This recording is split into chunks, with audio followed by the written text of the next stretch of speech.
Hello friends, welcome to my channel Master Ki Pathshala where you learn English better through Bengali যেখানে তোমরা ইংরেজি শিখবে বাংলায় অনেক বেটার ভাবে।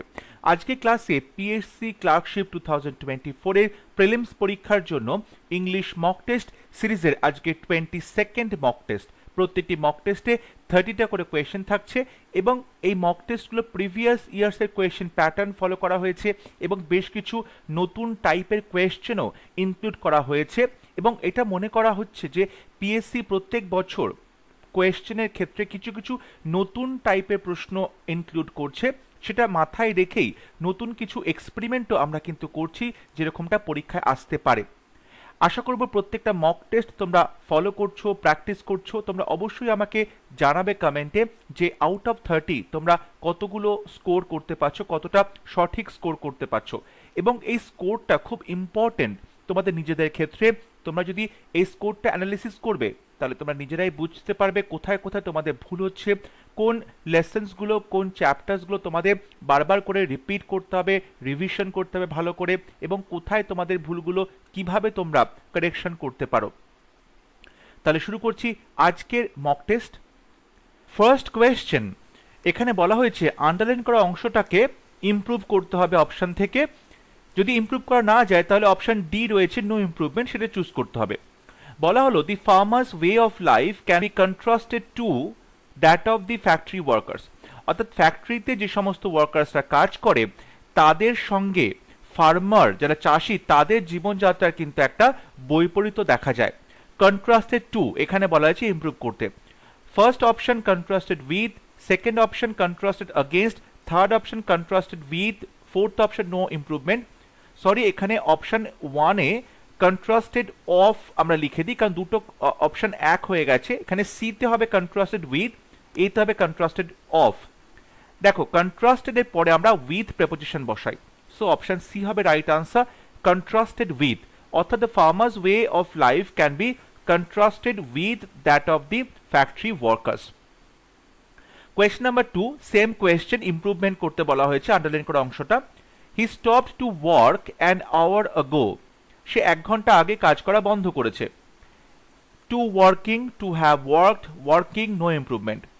দেখো he stopped to work, stop এই যে ভার্ব তারপরে আমরা জিরান্ড বসাই।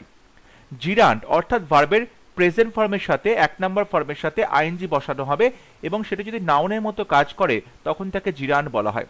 তাহলে এক্ষেত্রে স্টপ তাকে বন্ধ করতে বলা হয়েছে, সে বন্ধ করেছে। কি বন্ধ করেছে, কি দিয়ে প্রশ্ন করলে সেখানে উত্তর কিন্তু নাউন হবে। তাহলে এখানে যদি নাউন উত্তর হয় সেক্ষেত্রে জিরান্ড লিখতে হবে, কারণ ভার্বকে নাউন তৈরি করতে গেলে জিরান্ড তৈরি করা হয়। সো V1 এর সাথে আইএনজি বসালে এটা নাউন হবে, তাই ওয়ার্কের সাথে আইএনজি বসালে ওয়ার্কিং হবে। সো অপশন সি হবে right answer, he stopped working an hour ago. Question number 3, we could not plan his strategy until he knew whom his opponents could be. We could not plan his strategy, আমরা তার strategy plan করতে পারলাম না until he knew, যতক্ষণ না সে জানতো whom his opponents could be, তার opponents কে হবে। দেখো এখানে we could not plan his strategy, ঠিক আছে, we could not plan his strategy, আমরা তো স্ট্র্যাটেজিটা প্ল্যান করতে পারলাম না until he knew, যতক্ষণ না সে জানতো whom his opponents could be, তার অপোনেন্টস কে হবে। এখানে দেখো তোমাকে বলতে হবে ভুলটা কোথায় আছে। উই তারপরে কুড আছে মোডাল, মোডালের পরে V1 বসে প্ল্যান, তাহলে এখানে কোনো ভুল নেই। আনটিল নিউ পাস্ট টেন্স আছে কারণ এখানে কুড পাস্ট টেন্সে, এখানেও কোনো ভুল নেই। হিজ অপোনেন্টস কুড বি হতে পারে, এখানেও কোনো ভুল নেই। তাহলে ভুলটা কোথায়, ভুলটা হচ্ছে হুম। এখানে অ্যাকচুয়ালি হু হবে, হুম হবে না। আমরা কি করে বুঝছি এখানে হু হবে? দেখো অঙ্কের ফর্মুলার মতো তোমাকে দেখতে হবে সেন্টেন্সের সাবজেক্ট ভার্ব কম্বিনেশন ঠিকঠাক হচ্ছে কিনা, পেয়ার আপ করা যাচ্ছে কিনা। We subject could not plan একটা ভার্ব, তাহলে এখানে সাবজেক্ট ভাবে একটা কম্বিনেশন হলো। হি নিউ এখানে সাবজেক্ট ভাবে কম্বিনেশন হলো, কিন্তু এই যে কুড বি এটা কিন্তু একটা ভার্ব পড়ে রয়েছে। তা যদি এখানে একটা এক্সট্রা ভার্ব আছে তাহলে তোমাকে বলতে হবে একটা সাবজেক্ট দরকার, কারণ ভার্ব এবং সাবজেক্ট পাশাপাশি বসে একটা কম্বিনেশন তৈরি করবে। সেক্ষেত্রে হুম হচ্ছে অবজেক্টিভ কেস, এটা হবে না, আমাদের সাবজেক্টিভ কেস দরকার, সেটা হচ্ছে হু। তাই সঠিক উত্তর হবে হু, এখানে হুম হবে না হু হবে। পার্ট 3 তে ভুল আছে, সো অপশন এ হবে রাইট আনসার। দেখো এখানে তোমরা যদি সেন্টেন্সে ঠিক করে সাজাবে who could be his opponents, ব্যাপারটা হবে who could be his opponents. তাহলে কুড বিটা ভার্ব এবং সাবজেক্ট তোমার হু দরকার, সুতরাং এখানে সঠিক উত্তর হু হবে, হুম হবে না, কারণ হুমটা হচ্ছে অবজেক্ট। সো অপশন এ হবে right answer. Question number 4, select which part of the sentence has an error in it. It is not difficult to believe that a man who has lived in this city for a long time, he will never feel at home anywhere else in the world. বলা হচ্ছে এই সেন্টেন্সে কোন পার্টে ভুল আছে। It is not difficult to believe, এটা বিশ্বাস করা কঠিন নয়, দ্যাট এ ম্যান, যে একজন মানুষ, who has lived in this city for a long time, যে কোনো একটা শহরে বসবাস করেছে অনেক বছর, এগুলোতে কোথাও কোনো ভুল নেই। He will never fill at home anywhere else in the world, সেই পৃথিবীতে অন্য কোথাও কিন্তু বাড়ির মতো ফিলিংসটা আসবে না। দেখো ভুলটা কোথায়, এখানে এ ম্যান সাবজেক্ট এবং তারপরে হু থেকে একটা সাবক্লজ তৈরি করা হয়েছে লং টাইম পর্যন্ত। তাহলে এই যে সাবজেক্টটা আমরা প্রথমে লিখেছিলাম এ ম্যান, তারপরে একটা সাবক্লজ হলো, এবার এই সাবজেক্টের ভার্বটা তোমাকে বসাতে হবে, কিন্তু দেখা যাচ্ছে এখানে अगेन একটা সাবজেক্ট হি বসানো হয়েছে, তারপরে ভার্ব আসছে উইল নেভার ফিল। তাহলে বলতে পারি এখানে হি কিন্তু হবে না, কারণ এখানে এ ম্যান এই সাবজেক্টের ভার্ব হবে উইল নেভার ফিল, এখানে আর একটা এক্সট্রা প্রোনাউন হি বসানো যাবে না, তাই ভুলটা আছে পার্ট 3 তে। সো অপশন ডি হবে রাইট আনসার, কারণ এখানে এ ম্যান সাবজেক্ট, তার জন্য উইল নেভার ফিল এই ভার্বটা আসবে, আবার একটা হি প্রোনাউন বা সাবজেক্ট এখানে বসবে না। সুতরাং সঠিক উত্তর বলতে পারি অপশন ডি, কারণ পার্ট 3 তে ভুল আছে। Question number 5, fill in the blank with the most appropriate word. Usually the ascent of a mountain face is much easier than the dash. Ascent of a mountain face অর্থাৎ একটা পর্বত যখন তুমি উঠছো সেটা অনেকটা বেশি ইজিয়ার হয় than the dash. Descend, fall, descent, descent. দেখো ডিসিএনটি, ডিসেন্ট মানে হচ্ছে ভদ্রতা, এটা সঠিক উত্তর হবে না। ফল মানে পড়ে যাওয়া, সঠিক উত্তর হবে না। রাইট আনসার হবে অপশন সি ডিসেন্ট। এখানে অ্যাসেন্ট হচ্ছে ওপর দিকে উঠছো, অ্যাসেন্ট মানে হচ্ছে ঊর্ধ্বগতি, আর ডিসেন্ট মানে হচ্ছে নিম্ন গতি, ঠিক আছে। অর্থাৎ তুমি অ্যাসেন্ট অর্থাৎ কোনো পাহাড়ে উঠছো বা পাহাড়ে চড়ছো, হেঁটে যাচ্ছ পাহাড়ে, আর ডিসেন্ট হচ্ছে নিচের দিকে নামা, ডিসেন্ট হচ্ছে নিচের দিকে নামা অর্থাৎ ডাউনওয়ার্ড গতি। সো অপশন সি হবে right answer descent. Question number 6, fill in the blank with the most appropriate word. His parents did not pay dash attention to his studies. তার বাবা মা তার পড়াশোনার প্রতি দৃষ্টি দেয়নি। Suitable attention, just attention, remarkable attention, proper attention. সঠিক উত্তর হবে অপশন ডি প্রপার অ্যাটেনশন, অর্থাৎ যথেষ্ট পরিমাণে, উপযুক্ত পরিমাণে বা যতটা দরকার সঠিকভাবে অ্যাটেনশন দেওয়া হয়নি। So option D is the correct answer. Question number 7, pick out the word that is either most nearly the same in meaning or opposite of the word given. দেখো এখানে ভিন্ডিকটিভ শব্দটা দেওয়া আছে, চারটে অপশন আছে, তোমাকে বলতে হবে এই চারটে অপশনের মধ্যে ভিন্ডিকটিভের সিনোনিম কোনটা কিংবা অ্যান্টোনিম কোনটা। এখানে কিন্তু পরিষ্কার করে বলা নেই যে ভিন্ডিকটিভের সিনোনিম না অ্যান্টোনিম দেওয়া আছে, কোনটা তোমাকে লিখতে হবে। তোমাকে দুটোই দেখতে হবে কোনটা সঠিক হয়, হয় এখানে অ্যান্টোনিম সঠিক হবে নয়তো সিনোনিম সঠিক হবে। ভিন্ডিকটিভ মানে হচ্ছে যার মধ্যে একটা প্রতিশোধ স্পৃহা রয়েছে, যার মধ্যে একটা প্রতিশোধ স্পৃহা রয়েছে। Option A revengeful, option B petty, option C prejudiced, option D unpopular. Unpopular মানে যে জনপ্রিয় নয়, প্রেজুডিসড মানে হচ্ছে যার মধ্যে সংস্কার রয়েছে, প্যাটি মানে খুব সাধারণ তুচ্ছ ট্রিভিয়াল, এতে বলছে রিভেঞ্জফুল প্রতিশোধ যার মধ্যে রয়েছে, প্রতিশোধ স্পৃহা। সুতরাং দেখতে পাচ্ছি ভিন্ডিকটিভের একটা সিনোনিম এখানে লেখা রয়েছে যেটা হচ্ছে রিভেঞ্জফুল। সো অপশন এ হবে রাইট আনসার, কারণ ভিন্ডিকটিভের সিনোনিম দেওয়া রয়েছে অপশনে, অপশন এ হবে right answer. Question number 8, choose a word from the given words that can substitute the underlined words in both the sentences. দেখো এখানে বলা হচ্ছে যে দুটো সেন্টেন্সে একটা শব্দে দেখো এখানে আন্ডারলাইন করা রয়েছে, এখানে অ্যাকচুয়ালি আন্ডারলাইন করা হবে এমিট প্রথম শব্দটায়, তারপরে ইন আ স্মল হার্ট এটা একটা হবে। তাহলে দেখো দুটো এখানে আন্ডারলাইন করা শব্দ রয়েছে, একটা হচ্ছে এমিট, একটা হচ্ছে স্মল হার্ট। তোমাকে বলতে হবে এই দুটো শব্দকে একটা সিঙ্গেল শব্দ দিয়ে রিপ্লেস করা যাবে কিনা। বলছি দ্য স্টার্স এমিট লাইট, তারাদের থেকে আলো ছড়ায়, এমিট মানে নির্গত হয়। বিতে বলছে the poor farmer lived in a small হাট, এই গরিব ফার্মারটি একটা ছোট্ট কুঁড়ে ঘরে বসবাস করত। Shed, shed SHED, duel, shred. এই যে শ্রেড, একটা শ্রেড মানে হচ্ছে তুমি কোনো কিছু থেকে কোনো কিছু ছিঁড়ে নিচ্ছ, ধরো মাংস ছাড়ানো হচ্ছে, তাকে শ্রেড করা বলে। মাংসের ছাল ছাড়ানো হচ্ছে, শ্রেড করা বলে। এটা সঠিক উত্তর হবে না। ডুয়েল মানে বসবাস করা। বসবাস করাটা আমি স্মল হার্টে বলতে পারি, কিন্তু এমিট নির্গত হওয়া এটা সঠিক হবে না। SHAD, শেড মানে ছায়া। এখন নক্ষত্রদের ছায়া, লাইট, এটা সঠিক হচ্ছে না। সঠিক উত্তর হবে option B, shed, SHED। Shed মানে হচ্ছে নির্গত হওয়া, অর্থাৎ বিচ্ছুরিত হওয়া। সো নক্ষত্রদের থেকে আলো বিচ্ছুরিত হয়, শেড লাইট হবে। এবং ফার্মার বসবাস করতে একটা শেড বা ছায়াতে, সুতরাং সঠিক উত্তর হবে অপশন বি, অর্থাৎ কোনো কিছুর তলাতে বসবাস করা, কোনো একটা আশ্রয়ে বসবাস করা। সো শেড এই শব্দটা এমিট এবং ইন এ স্মল হার্ট দুটো শব্দকেই কিন্তু রিপ্লেস করতে পারবে, তাই সঠিক উত্তর option B. Question number 9. Two homonyms are given which may be either misspelled or inappropriate in the context of the sentences. Choose the correct option. দুটো সেন্টেন্সে আমরা হোমোনিমস দেখতে পাচ্ছি, একই রকম উচ্চারণ দুটো শব্দ রয়েছে। তোমাকে বলতে হবে সেই দুটো শব্দ ভুল বানান রয়েছে কিনা কিংবা ভুলভাবে বসানো হয়েছে কিনা। অপশন 1-এ বলছে don't merge your hand in hot water. Sentence 2-তে বলছে a dolphin emerged out of the ocean. দেখো, ইমার্জড মানে হচ্ছে বেরিয়ে আসা, ইমার্জ মানে বেরিয়ে আসা, কাম আউট, অর্থাৎ সমুদ্র থেকে একটা ডলফিন বেরিয়ে এসছে। সেন্টেন্স 1-এ বলছে don't merge your hand in hot water, গরম জলের মধ্যে তোমার হাতটাকে ডুবিয়ে দিও না।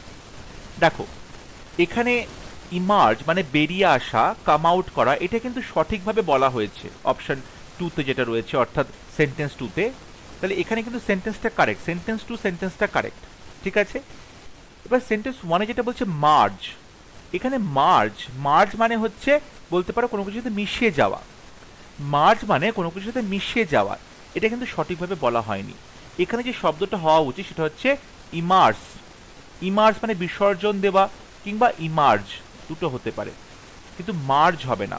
তাহলে আমরা দেখতে পাচ্ছি সেন্টেন্স 1-এ ভুলভাবে সেন্টেন্সটা বসানো হয়েছে, শব্দটা বসানো হয়েছে, কিন্তু সেন্টেন্স 2টা সঠিক আছে। তাই সঠিক উত্তর হবে option B, sentence 2 is correct. Question number 10. A sea abounding in island, অর্থাৎ একটা সমুদ্র যেখানে প্রচুর বদ্বীপ রয়েছে, প্রচুর বদ্বীপের সমাহার, তাকে কি বলা হয়?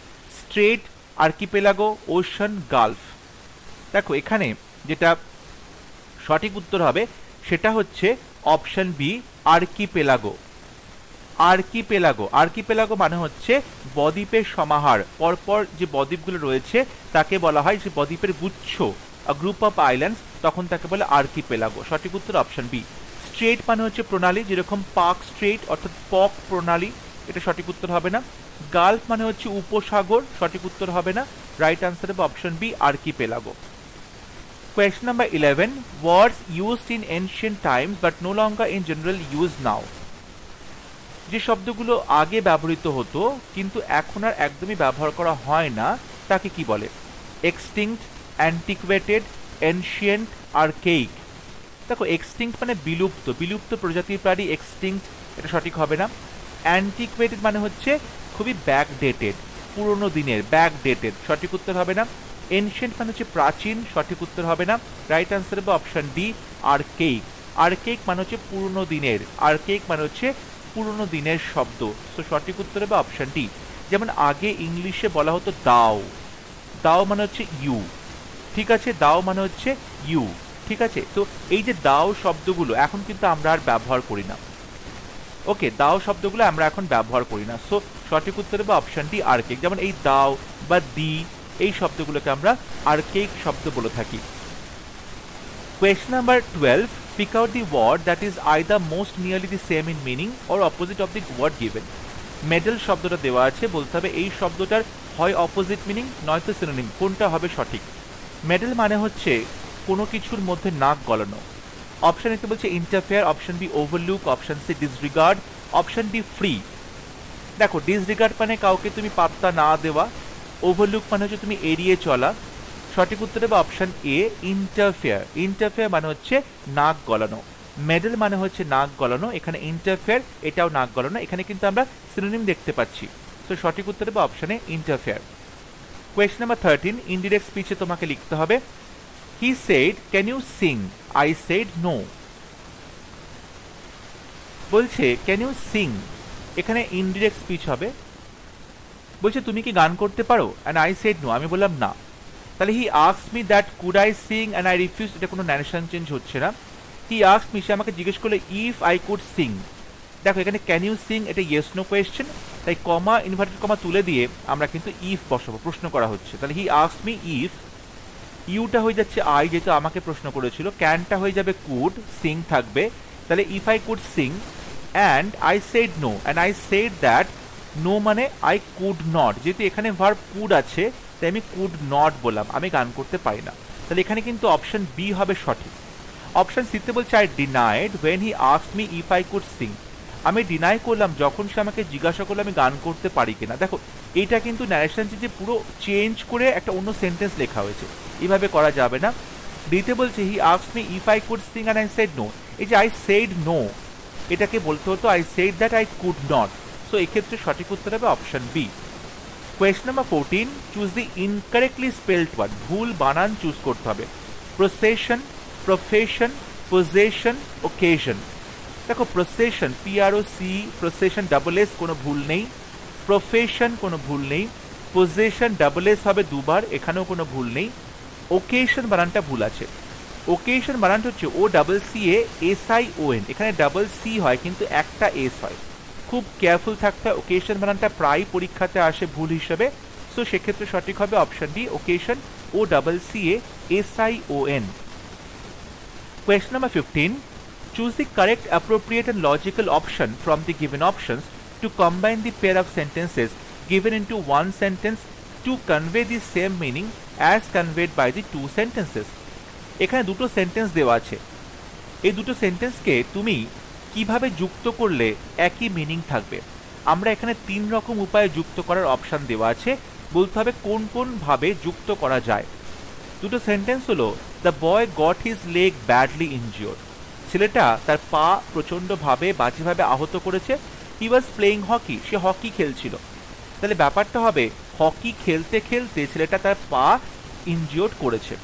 এবার দেখো নাম্বার 1 বলছে ওয়াইল দ্য বয় ওয়াজ, যখন ছেলেটা কি করছিল, while the boy was playing hockey, যখন ছেলেটা হকি খেলছিল, he got his leg badly heart. তাহলে এইভাবে কিন্তু আমরা সেন্টেন্সটা যুক্ত করতে পারবো। তাহলে আমরা 1 নাম্বার যে অংশটা ওয়াইল দ্য বয় ওয়াজ, এটা দিয়ে সেন্টেন্সটা যুক্ত করতে পারছি, মিনিংটা ঠিক থাকছে।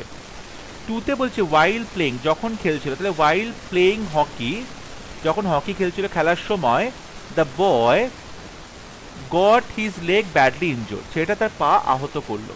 তাহলে আমরা দেখতে পাচ্ছি নাম্বার 2তেও যেটা লেখা আছে ওয়াইল প্লেইং, সেটা দিয়েও আমরা শুরু করতে পারছি। 3তে বলছে সিন্স হিজ লেগ ওয়াজ, যেহেতু তার লেগ ওয়াজ, সিন্স হিজ লেগ ওয়াজ ব্যাডলি ইনজোর্ড, যেহেতু তার পা গভীরভাবে আহত হয়েছিল, তারপরে হি ওয়াজ প্লেইং হকি, তাহলে সে হকি খেলছিল, এটা কিন্তু সঠিক হচ্ছে না। যখন হকি খেলছিল তখন তার আঘাত লাগলো, এটা হবে সঠিক। কিন্তু সিন্স, যেহেতু তার পা ইনজিওর্ড হয়েছিল, তার ফলে সে কি করলো, এটা কিন্তু সেন্টেন্সে দেওয়া নেই, তাই সিন্স দিয়ে আমরা সেন্টেন্সটা শুরু করতে পারবো না, জয়েন করা যাবে না। তাহলে এক্ষেত্রে দেখো আমরা 1 আর 2 দিয়ে সেন্টেন্সটা জয়েন করতে পারছি, তাই অপশন ডি হবে right answer, 1 and 2 only. Question number 16, same question, he saw me, he came to me, সে আমাকে দেখলো, সে আমার কাছে এলো। 1এ বলছে সিন্স হি, যেহেতু সে, সিন্স হি স মি, যেহেতু সে আমাকে দেখলো, হি কেম টু মি, সে আমার কাছে এলো। তাহলে আমরা 1 যেটা রয়েছে সিন্স হি, এখান দিয়ে শুরু করতে পারছি। 2তে বলছে অ্যাজ সুন অ্যাজ, তাহলে as soon as he saw me, যে মুহূর্তে সে আমাকে দেখলো, হি কেম টু মি, আমার কাছে ছুটে এলো, এটাও সঠিক হবে। 3তে বলছে নো সুনার ডিড, যে মুহূর্তে সে আমাকে দেখলো কি দেখলো না, ছুটে এলো, তাহলে no sooner did he see me, he came to me. তাহলে এখানে 3 দিয়েও কিন্তু আমরা শুরু করতে পারছি। তাহলে আমরা দেখতে পাচ্ছি এখানে 1 2 3 তিন রকম ভাবেই আমরা এই সেন্টেন্স দুটোকে জয়েন করতে পারছি। সো অপশন ডি হবে right answer, 1 2 3। Question number 17, choose the correctly spelled word. Psychology 4টে বানান রয়েছে, বলতে হবে কোনটা সঠিক উত্তর। দেখো সাইকোলজি হচ্ছে অপশন 1 হবে right answer, option A psychology, PSYCHOLOGY, এখানে পিটা সাইলেন্ট থাকে সাইকোলজিতে, তাই অপশন এ হবে right answer. Question number 18, choose the correctly spelled word efflorescence. Efflorescence যে শব্দটা আছে সেই শব্দটা বলতে হবে কোনটা সঠিক বানান। শব্দটা একটু কঠিন, তাই জন্য তোমরা খুব ভালো মতো এটাকে বোঝার চেষ্টা করো। দেখো এফ্লোরেসেন্স, EFFLO, তারপরে হচ্ছে RE, এফ্লোরেসেন্স, SCENCE, এফ্লোরেসেন্স। So option D হবে রাইট আনসার, অপশন ডি তে সঠিক বানান রয়েছে।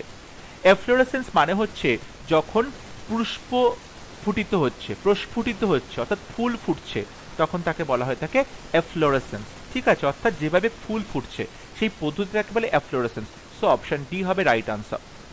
Question number 19, two play on a fiddle means. Two play on a fiddle কথার অর্থ কি? দেখো ফিডল মানে হচ্ছে ভায়োলিন, ভায়োলিনের মতো একটা যন্ত্র, ইনস্ট্রুমেন্ট, তাকে বলে fiddle. Two play on a fiddle কথার অর্থ কি? টু প্লে আপন আ মিউজিক্যাল ইনস্ট্রুমেন্ট, কোনো মিউজিক্যাল ইনস্ট্রুমেন্ট বাজানো, সঠিক হবে না। প্লে অ্যান ইম্পর্টেন্ট রোল, খুব গুরুত্বপূর্ণ ভূমিকা পালন করা, সঠিক উত্তর হবে না। To be busy over trifles, তুচ্ছাতিতুচ্ছ ব্যাপার নিয়ে প্রচন্ডভাবে বিজি থাকা। দিতে বলছে to be busy over important matter, বা গুরুত্বপূর্ণ বিষয় নিয়ে খুব বিজি থাকা। এক্ষেত্রে সঠিক উত্তর হবে option C, to be busy over trifles, অর্থাৎ তুচ্ছ ব্যাপার নিয়ে বিজি থাকা, তুচ্ছ ব্যাপার নিয়ে খুব এনগেজড হয়ে যাওয়া, তখন তাকে বলে to play on a fiddle. So option C হবে right answer. Question number 20, which best expresses the meaning of the underlined idiom? Mrs. Khanna has been in the blues for the last several weeks. In the blues এই শব্দটি অর্থ কি, ইডিয়ামের অর্থ কি? Unwell, lonely, penniless, depressed. Unwell মানে অসুস্থ, lonely মানে একাকিত্ব, একাকি থাকা, পেনিলেস মানে হচ্ছে কপরদক শূন্য বা টাকা পয়সা নেই, ডিপ্রেস মানে অবসাদগ্রস্ত হওয়া। ইন দি ব্লুজ কথার অর্থ হচ্ছে অবসাদগ্রস্ত হওয়া। সো অপশন ডি হবে right answer, depressed. Question number 21, the sailor could himself between the devil and the deep sea. The sailor could, এখানে ফাইন্ড হবে actually, find himself between the devil and the deep C. Sailor নিজেকে খুঁজে পেল কোথায়? শয়তান এবং গভীর সমুদ্রের মাঝখানে। যেদিকেই যাবে সমান বিপদ, একদিকে যাবে শয়তানকে পাবে, একটা বিপদ, আর একদিকে যাবে গভীর সমুদ্র পাবে, সেটাও বিপদ। অর্থাৎ the devil and the deep sea বলতে বোঝানো হচ্ছে facing two equally bad alternatives, অর্থাৎ দুটো অপশন আছে, দুটো অপশনই কিন্তু সমানভাবে বাজে অপশন বা বিপজ্জনক অপশন, কোনো অপশনে তুমি চুজ করতে পারবে না। সো অপশন সি হবে right answer, facing two equally bad alternatives. তুমি যে অপশনে চুজ করো না কেন তোমার বিপদ হবে, তখন তাকে বলে the devil and the deep sea. So option C হবে right answer. Question number 22, choose the correct sentence. সঠিক সেন্টেন্স তোমাকে চুজ করতে হবে। এতে বলছে this three boys hate each other, এই তিনটে ছেলে একে অপরকে ঘৃণা করে। Sanjeev lend some money to Vineet, Sanjeev কিছু টাকা বিনীতকে ধার দিয়েছে। I, you and he belong to the same villages, আমি, তুমি এবং সে একই গ্রামে বসবাস করে। Any one of the two students can solve this sum, এই দুটো ছেলের মধ্যে যে কেউ একজন কিন্তু এই অঙ্কটা সলভ করতে পারবে, দুটো স্টুডেন্টের মধ্যে যে কোনো একজন। দেখো দিস থ্রি বয়েজ, তিনটে ছেলে, তাহলে এখানে ইচ আদার হয় না, এখানে হয় ওয়ান অ্যানাদার। যখন তুমি দুজনের মধ্যে সম্পর্ক বোঝাচ্ছ, রেসিপ্রোকেট বোঝাচ্ছ, তখন তুমি বলতে পারো ইচ আদার, কিন্তু দুইয়ের বেশি হলে তখন ওয়ান অ্যানাদার বলতে হবে, তাই অপশন এ ভুল হলো। অপশন সিতে বলছে আই, ইউ অ্যান্ড হি, এখানে আমরা জানি প্রোনাউনটা 2, 3, 1 এই অর্ডারে বসাতে হয়, অর্থাৎ প্রথমে আসবে সেকেন্ড পারসন ইউ, তারপর আসবে থার্ড পারসন হি, এবং সবার শেষে আসবে ফার্স্ট পারসন আই, 2, 3, 1, তাই অপশন সি ভুল হলো। অপশন ডিতে বলছে any one of the two students, যখন দুজন স্টুডেন্টের মধ্যে তুমি চুজ করছো তখন এনি ওয়ান নয়, তখন হবে either of the two students, দুজনের মধ্যে আইদার, দুইয়ের বেশি হলে এনি ওয়ান, তাহলে অপশন ডিও কিন্তু ভুল। তাহলে সঠিক উত্তর হবে option B, Sanjeev lend some money to Vineet, Sanjeev কিছু টাকা বিনীতকে ধার দিয়েছে, এখানে কোথাও কোনো ভুল নেই। সো অপশন বি হবে grammatically correct sentence. Question number 23, choose the grammatically correct sentence. Option A তে বলছে the committee is divided on this issue, the committee are divided on this issue, the committee has been divided on this issue, the committee was divided on this issue. যখন committee divide হয়ে গেছে, অর্থাৎ committee যখন একত্র হয়ে কাজ করে, together তারা কোনো কাজ করছে, তখন আমরা একটা সিঙ্গুলার সাবজেক্ট হিসেবে ধরবো, একটাই সাবজেক্ট। কিন্তু যখন কমিটি ডিভাইড হয়ে যাচ্ছে, বিভক্ত হয়ে যাচ্ছে, অর্থাৎ প্রত্যেকটা মেম্বারের আলাদা আলাদা মতামত, তখন কিন্তু কমিটিটা প্লুরাল হয়ে যাচ্ছে। তখন কমিটি প্লুরাল, কারণ প্রত্যেকটা মানুষ আলাদা আলাদা মতামত দিচ্ছে, বিভক্ত হয়ে গেছে। সেক্ষেত্রে প্লুরাল সাবজেক্টের পরে আর বসবে, ইজ বসবে না, হ্যাজ বিন বসবে না, ওয়াজ বসবে না। সঠিক উত্তর option B, the committee are divided on this issue. Question number 24, there is an exception dash every rule. প্রত্যেকটা আইনের একটা করে কিন্তু ব্যতিক্রম আছে। Exception, on, to, in, for.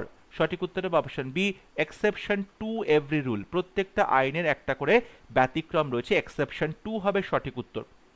Question number 25, I cannot deprive him dash his rights. তার অধিকার আমি তাকে কিন্তু বঞ্চিত করতে পারি না, অধিকার থেকে তাকে আমি বঞ্চিত করতে পারি না। তাহলে deprive of, of, with, from. সঠিক উত্তর হবে option A, deprive of, O F, deprive of হবে সঠিক উত্তর, কাউকে বঞ্চিত করা। Question number 26, he behaves like coward. এখানে বলা হয়েছে লাইক কাওয়ার্ডটাকে ইমপ্রুভ করতে, cowardly, in a cowardly manner, as if he was coward, no improvement. He behaves, সে ব্যবহার করছে, তার আচরণটা কিরকম, কাওয়ার্ডের মতো। দেখো, কাওয়ার্ড এই শব্দটা এটা কিন্তু একটা নাউন, তাই আমরা নাউনের সাথে এলওয়াই যোগ করে তাকে অ্যাডজেক্টিভ করতে পারি, এবং অ্যাডজেক্টিভ করলে আমাকে তারপরে একটা নাউন নিয়ে আসতে হবে, অর্থাৎ ইন এ কাওয়ার্ডলি ম্যানার। সে ব্যবহার করে, সে বিহেভ করে কিরকম ভাবে, ইন এ কাওয়ার্ডলি ম্যানার, অর্থাৎ খুব ভীরুতার সাথে, কাওয়ার্ডলি ম্যানার, ভীরুভাবে। সুতরাং সঠিক উত্তর হবে অপশন বি। এখানে কিন্তু কাওয়ার্ড হচ্ছে নাউন, এটা সঠিক হবে না। তোমাদের মনে হতে পারে এটা অ্যাডজেক্টিভ, কিন্তু এটা ভুল। কাওয়ার্ড হচ্ছে নাউন, নাউনের সাথে এলওয়াই যোগ করলে সেটা অ্যাডজেক্টিভ হয়, এবং এই অ্যাডজেক্টিভ যখন আমি সেন্টেন্সে বসাবো তারপর আমাকে একটা নাউন বসাতে হবে, manner. So in a cowardly manner, so option B হবে রাইট আনসার। কোয়েশ্চন নাম্বার 27, অ্যাবান্ডান্টের সিনোনিম লিখতে হবে। অ্যাবান্ডান্ট মানে প্রচুর পরিমাণে, plentiful, inadequate, lacking, scanty. Scanty, lacking এবং ইনঅ্যাডিকুয়েট এই তিনটের মানে হচ্ছে অপর্যাপ্ত পরিমাণে, পর্যাপ্ত পরিমাণে নয়, অর্থাৎ সেখানে কোথাও একটা ঘাটতি হচ্ছে, অভাব হচ্ছে, খুব কম পরিমাণে। এগুলো সবকটাই হবে অ্যান্টোনিম। সিনোনিম হবে অপশন এ, প্লেন্টিফুল বা প্রচুর পরিমাণে, প্রচুর পরিমাণে। সো অপশন এ হবে right answer. Question number 28, antonym লিখতে বলা হয়েছে ডেসপাইস। ডেসপাইস মানে কাউকে ঘৃণা করা, তার অ্যান্টোনিম কি হবে, ডিসলাইক করা, কন্টেম্পট, হেট। হেট মানে ঘৃণা করা, কন্টেম্পট মানে ঘৃণা করা, ডিসলাইক মানে অপছন্দ করা। এই তিনটেই কিন্তু সিনোনিম হয়ে যাচ্ছে। অ্যান্টোনিম হবে অপশন ডি, অ্যাডমায়ার বা শ্রদ্ধা করা, সম্মান করা। Question number 29, the Chilika lake is the dash salt water lake in India. Largest, large, more larger, larger. এখানে দি আছে, সুতরাং আমরা সুপারলেটিভ ডিগ্রি বসাবো। সো অপশন ই হবে সঠিক উত্তর, largest, the largest salt water lake, অর্থাৎ বৃহত্তম। আজকে ক্লাসের last question, select the synonym of the given word enormous. Enormous মানে হচ্ছে খুব বড় পরিমাণে, আকার, আকারটা খুব বড়, ঠিক আছে, বৃহৎ। Tiny, huge, dwarf, negligible. Negligible মানে যেটাকে তুমি ধর্তব্যের মধ্যে ফেলবে না, অবহেলা করা যাবে, বা খুবই কম পরিমাণ, খুব অল্প পরিমাণ, ছোট সাইজ, নেগলিজিবল, সঠিক উত্তর হবে না। ডোয়ার্ফ মানে হচ্ছে বলতে পারো যে খর্বকায় যে মানুষগুলো তাদেরকে ডোয়ার্ফ বলে, সঠিক উত্তর হবে না। টাইনি মানে খুব ছোট, সঠিক নয়।